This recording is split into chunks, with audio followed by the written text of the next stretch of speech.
This case is referring to Normal Ahmad at Saliman versus Sistem Television Malaysia Berhad, which known as TV3, dated on 5 July 2017 and held at Mahkamah Tinggi Malaya Johor Bahru dalam negeri Johor Darul Ta'zim, Malaysia, and judged by Chu Kah Sing, the Judicial Commissioner High Court of Johor Bahru.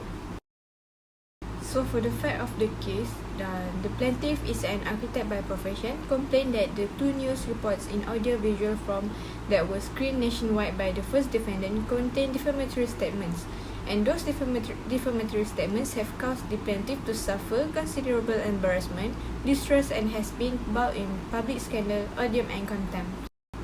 On 17 January 2015 and 18 January 2015, the first defendant broadcasted two news reporting respectively through a segment known as Adu Rakyat in the news program. The footage from the news reporting revealed houses in the housing project were unfit for occupation after vacant possession had been delivered. The footage also revealed the construction of the foundation of the houses was seriously in question. It was reported that the housing project was implemented and managed by the Unit Perancangan Ekonomi Negara Johor, Negeri Johor, UPEN. The developer of the said project was Tebara Teguh Sdn Bhd. The plaintiff firms was the architect of the housing project. In one part of the footage aired on 17th of January 2015, which is the first footage, the third defendant, being the anchor reporter of the news, interviewed some house owners. The first footage ended with a note to inform the viewers that the news reporting will be continued the following day with the outcome and reaction of UPEN, the architect firm and the developer involved in the housing project. On 18th of January 2015, the news reporting, which is the second footage, continued in the said news program. The news reporting in the second footage ended with information that there was no response from the architect firm, the developer, at the time of the reporting. The first and second footage were broadcasted in the said news program in the news segment Adu Rakyat on 17th of May 2015 and 18th of May 2015 respectively. In addition, the two news reporting were uploaded and available for viewing on the website, which is owned and or managed and or administered by the fourth defendant. For the issue of the case, in this case, the issues that arise were whether the statement of claim for defamatory reasons made by the plaintiff is valid towards the Sistem Television Malaysia Berhad and ours. We're moving on to the judgment part. The judgment for this issue, which is whether the statement of claim for defamatory reasons made by the plaintiff, which is Normal Ahmad at Saliman, is valid towards the Sistem Television Malaysia Berhad and ours. And based on the reasoning, this court allowed the plaintiff claim.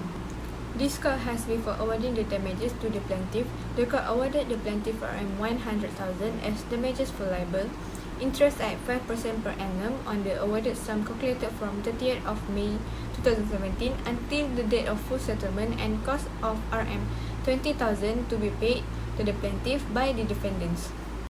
In coming to its final decision, the court had relied upon several references. The first one is when the defendants defend using the justification in the defendant's pleaded meaning and ran up public interest privilege.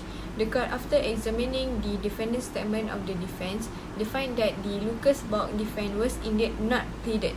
The decision of the Federal Court in Syarikat Bekalan Air Selangor Sdn Bhd vs Tony Phua Kiam Wee in 2015 states a defendant in defamation proceeding who wishes to rely on a plea of justification must make clear in the particulars of justification the case which he is seeking to set up must accordingly state clearly and explicitly the meaning which seeks to justify.